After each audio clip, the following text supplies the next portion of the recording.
Hi, this is Steph from Simplicity Happens, and this is tutorial number 2, how to make fall clip art activities in PowerPoint for teachers and for parents of little ones as well. If you have not watched tutorial number 1, it'll be best to do so, as that tutorial will show you how to make the apple clip art and the apple tree background scenes.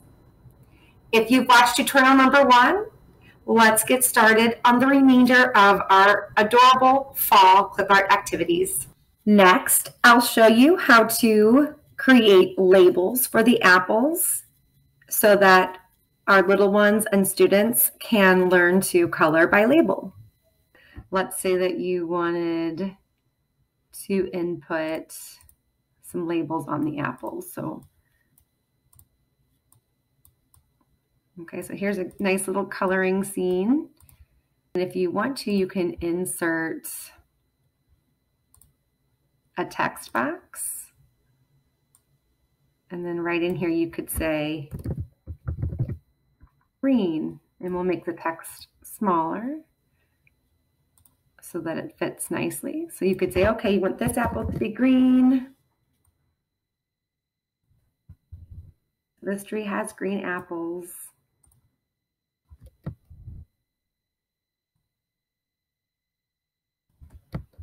And then you could come over here and say, okay, well, these apples need to be red. So just go in and change the labels on those.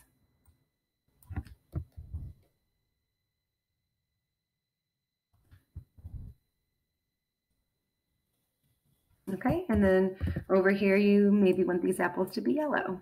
So that way your students or your little ones can learn how to color with labels.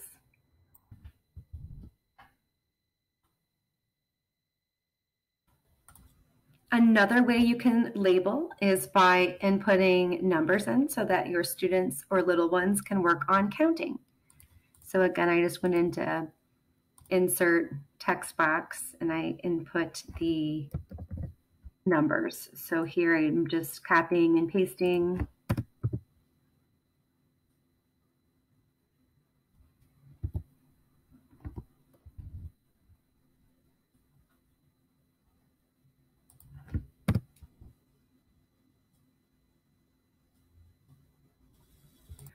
Another activity we can use is a sequencing story about an apple tree.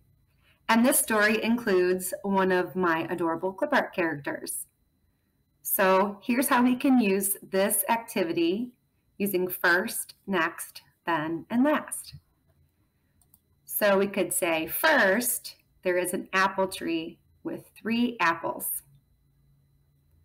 A little girl comes along and picks an apple. Now there are only 2 apples left. She puts the apple in the apple bucket. Next, the little girl picks another apple. Now there is only 1 apple left. She puts the apple in the apple bucket.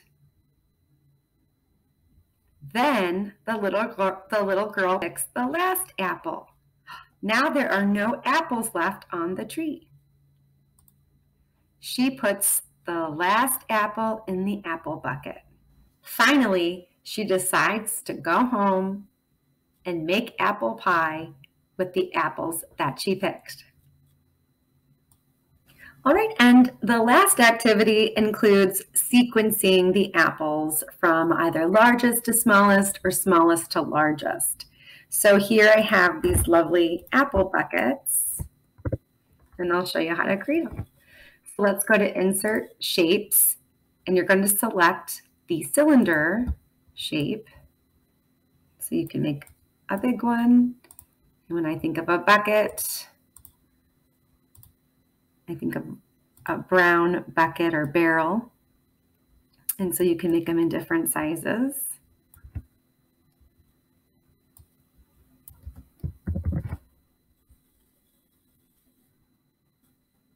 Get a little bit smaller. And then Make an even smaller one. And that way you can sequence the apples in different sizes. So that concludes our apple activity. If you have any other ideas for how to use the apples, please put them in the YouTube comments here. I'd love to hear them. I work with students and with my little ones at home, and there's so many different ideas that I think we can do with this activity and with these little clip art items. So I've enjoyed spending this time with you today. If you're enjoying my videos, please subscribe to the Simplicity Happens channel, and I'll see you next week with another clip art creation video. Thanks so much. Bye.